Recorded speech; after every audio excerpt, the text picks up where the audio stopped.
Well, from the American South to the streets of Manila, today's guest is stitching together culture and style. This Texas-born designer doesn't just follow fashion trends, he sets them. And for over a decade, he's been calling the Philippines home. Now, he creates designs that honor his roots with a signature Pinoy twist. Let's welcome Keith Brown right here on Fit Check.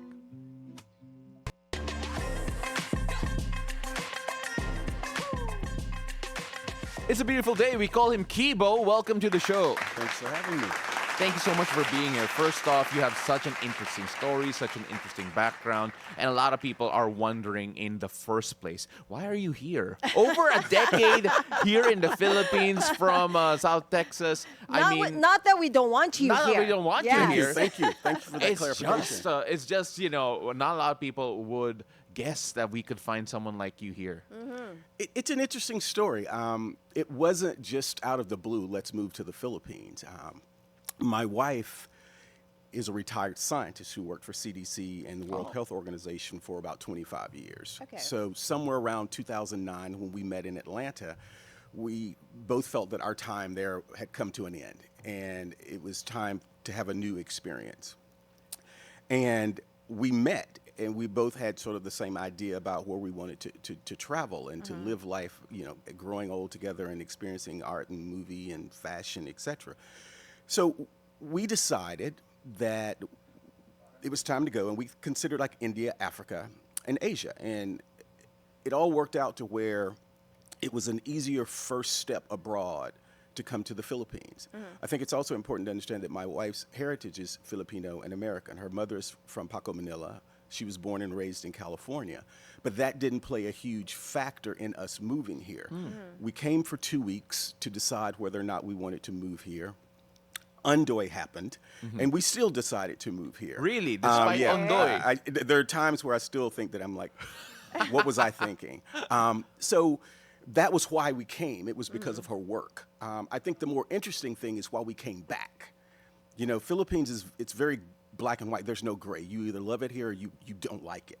The heart of the people, the friendships, the connections that we made with people, the connections that remind me of home because of family, faith, food, fun, the joy to sing, the style elements. That felt familiar. That didn't feel like a disconnect. So where it may seem a big leap to think that a boy from the southern parts of the United States might find a connection with the Philippines, it's actually not. There are more similarities there within the culture and the way we go about living life and providing and enjoying family than one might expect. And off the air, you were telling us that it was easier for you to embrace the Filipino culture compared to your wife, who is a Filipino American. What is it about the Philippines that really drew you to the country? What is it about our culture that made you fall in love and stay? Yeah, I can sing off key. I can walk through the mall and sing off key, and nobody thinks anything of it. I can wear the craziest thing you can imagine, and people applaud that stylistic effort. Okay. To get in a taxi or a Grab or to be walking somewhere in what someone might perceive as a crazy outfit, you're complimented on. So there's this kinship, and there's this synergy, and there's this ability to laugh and talk out loud, which is so much more akin to the culture that I come from. We're loud. We like color. We like food. We like to know who our neighbors are. We like brown liquor. We like cigars. And I found that there was a greater connection, and we love pork. Yeah. So I found that there was this connection that I wouldn't say was greater than my wife's connection to the Philippines, but was so much more comfortable for me to be here. And she would even say that I'm probably more of the driving factor as to why we're back in the Philippines. Okay. So it's not just about clothing, it's also about culture and lifestyle and the embracement of people and figuring out a commonality in things in which we share. Yeah, it's fantastic because I've hosted a few restaurant openings of Texas-based restaurants in general. And normally when I talk to the people who do come here from Texas, and they always say that there's something very familiar with Filipino culture because of the appreciation of the food and the way that they treat the food in the sense that it becomes a community thing, it becomes a family thing. Yeah. Now, moving forward here, you're here because of your fashion as well. We're Yes. here. We love to talk about Yes. that because it is unique. It Yes. has this a bit of a flair. Can you talk about first how you started out and how you found your own voice Sure. in fashion? So it really goes back to when I was a kid in high school. I was always someone that presented himself different. The key there is those differences were celebrated. Those differences weren't positioned in a way like you shouldn't dress like that, you shouldn't wear your hair like that. And I think that's a very a different perspective. You can champion someone's uniquenesses versus making them feel isolated because of what you call differences. So I, at a very early age, in my small hometown of less than 20,000 people, just had a way of presenting myself, a way of carrying myself. And I remember one day just going to school with a pair of starched yellow Levi's on with one red boot and one yellow boot. And you would have thought that people thought I was nuts. They didn't. Again, they championed the confidence to be able to do that. They championed the spirit to be able to step out and say, this is who I am. I'm comfortable in my own skin, presenting myself in a way that other people may not be. And it is that same spirit that allows me to thrive here as a designer. I think that I've never been someone who has looked at fashion magazines or followed trends and tried to emulate that. I've always gone about things my own way. And at this juncture late in my career, it's fantastic to be relevant because you stay true to what it is that you do and you're not out chasing every trend or trying to dress every influencer that passes through your IG feed. Have you always wanted to be like a fashion designer? I know before you launched your brand, you worked with other brands like Esprit, if I'm not mistaken, and Marité Francois Yes. Gerbeau. What were the key lessons that you learned from these past experiences that you were able to use as you launched your own label? Sure. I never thought that I would be a fashion designer. I always knew that I would make a living within the creative economy or the creative space. Yeah. Whether it was designing furniture, whether it was doing architecture, whether it was doing interior design.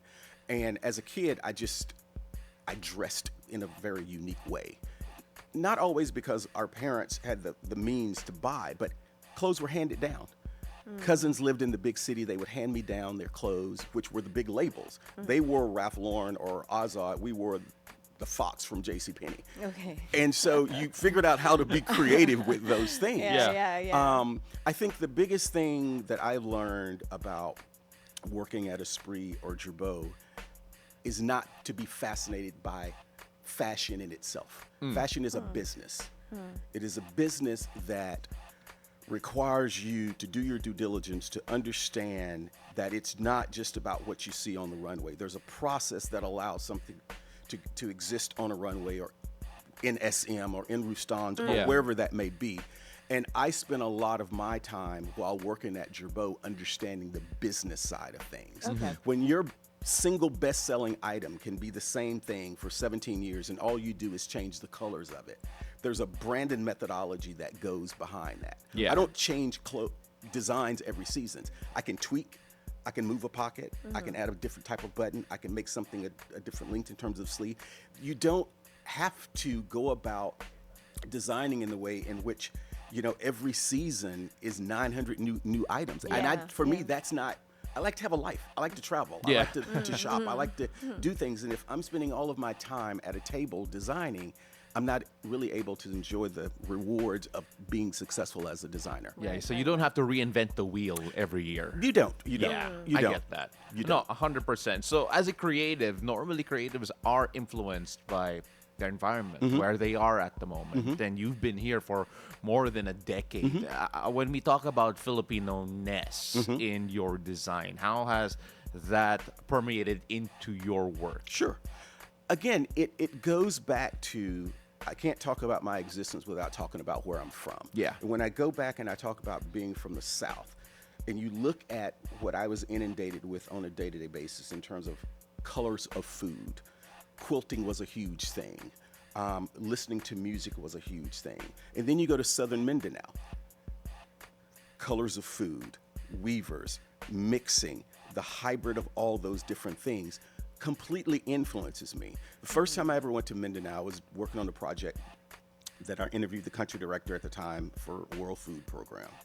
And I had a chance to meet the weavers, which wasn't while we were there, but out of my eye, I see these women over there with these yarns and threads, and I'm like, I really felt like I was transported back home to where I'm watching my elders stitch quilts together. Pieces of fabric that form this beautiful tapestry was the same thing that I saw in Mindanao. So part of my passion and what inspires me about being here are two things, hands down. It's not so much just the Philippines, it's really more Asia. Men in Asia take greater fashion risks than men do in other places. Sometimes good, sometimes bad, but the reality is what it is. And secondarily, just women going to an art gallery, you're in formal attire 90% of the time. So I get so inspired by this culture, particularly here in the Philippines, about how people associate with fashion as their armor, how they use it as a tool to express themselves. And that's inspiring to me because I like to think that I design clothing that fits that modus.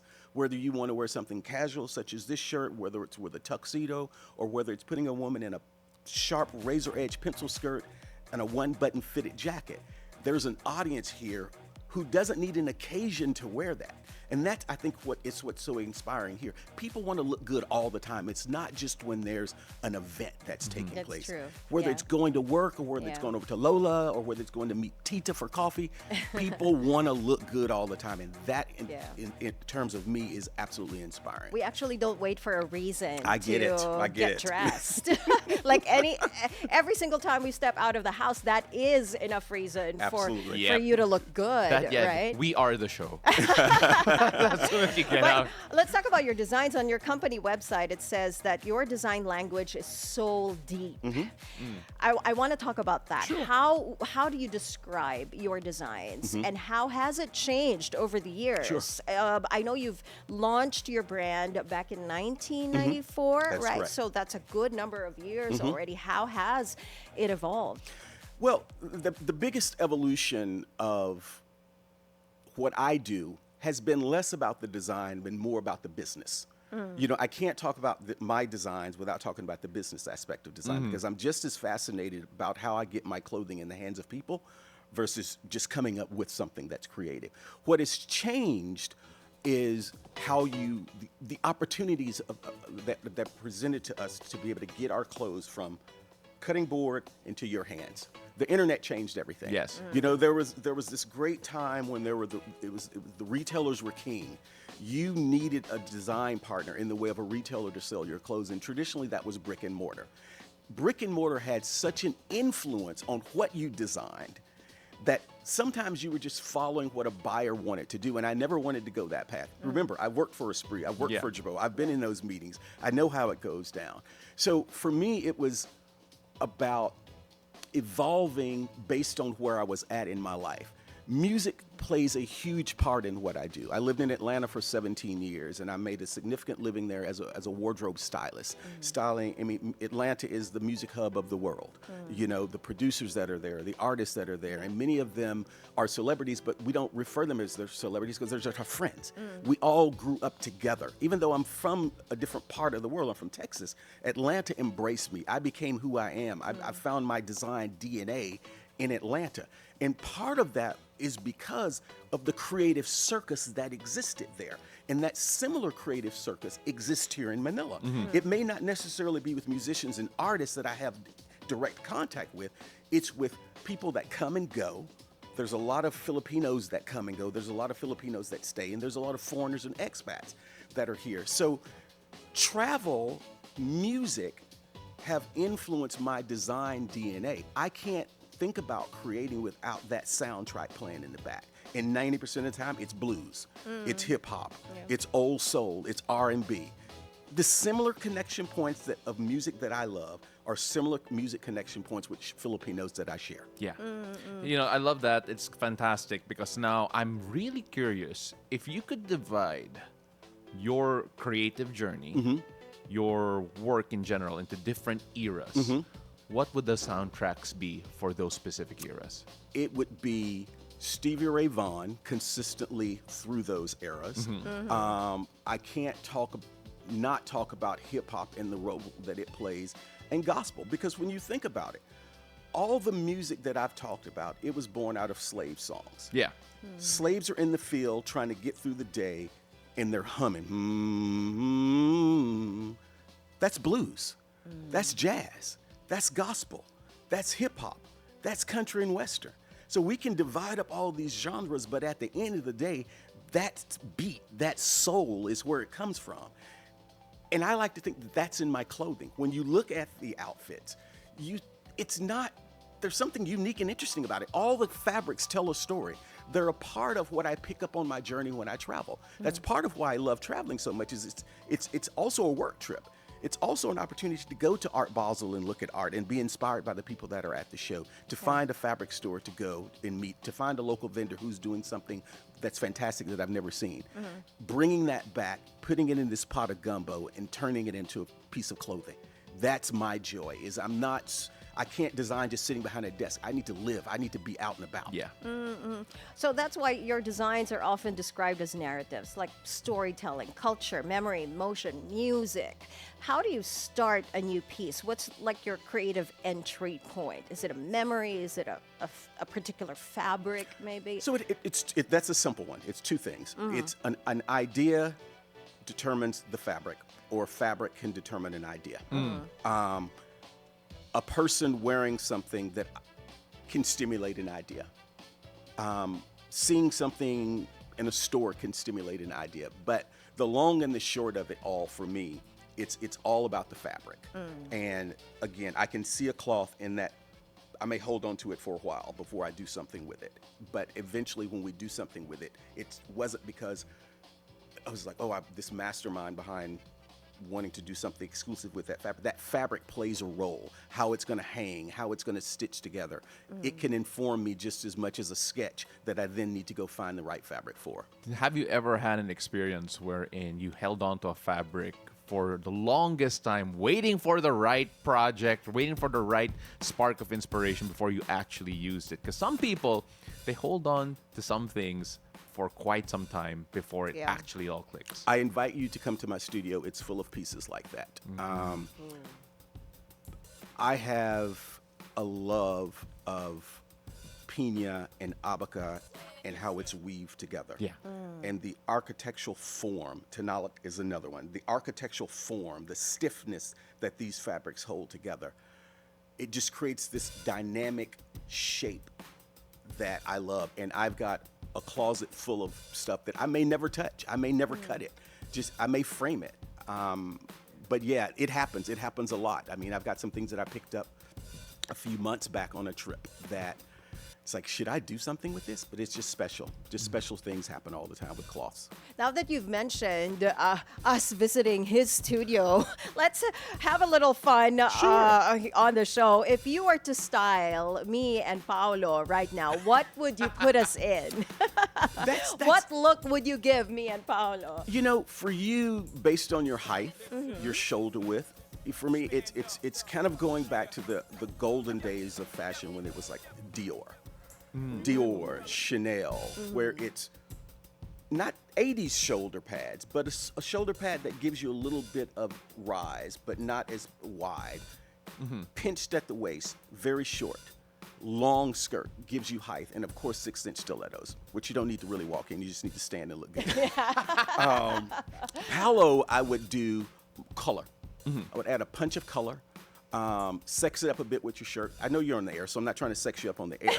I mean, but just really, men a lot of times have an easier chance at getting it right. Women, you got so many options out there. You want to stay on trend, and a lot of times fast fashion just screws it all up. Actually, I was going to talk about that because you mentioned that internet changed the game for you.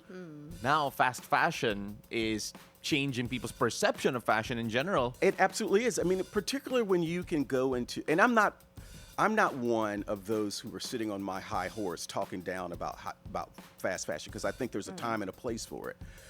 And there are retailers who are in the business of fast fashion that we don't need to discuss, who create these amazing stores, and you walk in these stores and you listen at the soundtrack, you look at the architecture of the stores, and you feel escalated, but you're still buying crap that's going to fall apart. Yeah. I mean, one of the unique things about when you come to our place to shop, it's not a traditional retail scenario. Just because you see a white shirt doesn't mean you leave with a shirt that's white. Yeah. You know, there's custom, there's bespoke, there's ready to wear, there's a variety of things that you can do. And you can drink wine, and you can drink whiskey, and you can smoke cigars.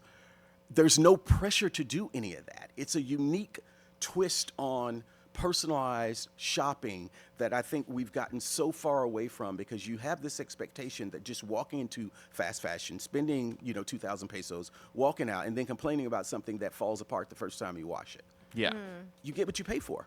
No, I understand that. It's fantastic. I mean, like, first of all, I need more lessons on how to sex it up in terms of More color, Paolo. yeah, no, more color.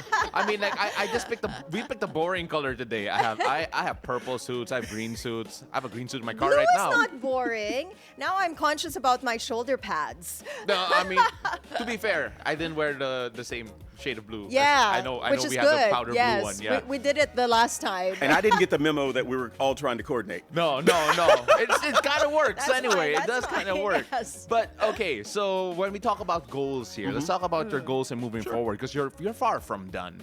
I mean, just looking at your body of work and seeing your love for it, your energy, it doesn't go away. Is there anything next in the horizon that you're looking forward to doing or challenging yourself with? Yeah, I mean, so years ago, I took a break from fashion. I was bored. I was tired. It wasn't challenging anymore. And I took a break, and I started another project, which was called the Hush Box, which was long before Facebook. It was a social tool that connected people. We were a trusted source in the marketplace that people wanted to know, where do I eat? Where do I shop? Where do I do any of those things? And I think over the next 5 years, I see myself evolving back to that. I'll design clothing as long as I feel like I'm relevant and I have something to say. At this point in my career, I think I still have so much to give. And when you come to visit me, you'll see. But one of the things that I also feel that I've got to offer as the elder statesman of the game, the OG as I'm often referred to as, is helping young people understand the business side of things and how to have some level of ownership with your talent. I see too many times the people that rep the talent are oftentimes the one who are wealthy, and the talent continues to struggle for years and years and years. So I see myself doing that, and traveling. We tend to do things in 5-year cycles. The pandemic and the lockdown kind of threw that off because we would be much further into that 5-year cycle. Had life not been put on pause for the number of years that it has. So we're in kind of that figuring out what's next mode. Is it downsizing and moving to the beach, still within the Philippines? Is it thinking about doing something somewhere else? Is it hospitality and lodging and hotels and accommodations, which is something I love and complain about all the time? Of course. We'll see what the future holds, but I think it's definitely something within the creative realm, because that's just what my DNA is. Well, Kibo, before we let you go, we need to find out where people can reach you, see your work. Sure. KeithABrownDesigns.com, just as it's spelt. We've got a beautiful website, but we don't put everything that we have at the studio on the website because we want to give you a reason to come visit us. Yeah. And so, as Deion Sanders would say, I ain't hard to find. She doesn't understand that reference. I'm so sorry. Yeah, it's a very deep sports reference for those who are not into that. We can talk about that later. All right. But Kibo, before we let you go, our show is called Beautiful Day. So what makes your day beautiful? The ability to wake up. It's not something you take for granted. People are leaving us every day. And I grew up in a place where my Aunt Lottie, God rest her soul, used to always say to me, baby, just keep on living. That is beautiful. And I love that. Keep on living. Kibo, you are a gift. Thank you so much for being here Thanks for today. having me. And we really appreciate everything that you shared. And hopefully, we can take some pointers and you can fix your shoulders. Yeah, I know. Please have me back so we can talk politics. Yes, Oh. please. Oh, yeah. We can do that That would be good. too. That would be We can do great. that too. Ladies and gentlemen, fashion designer Keith Kibo Brown.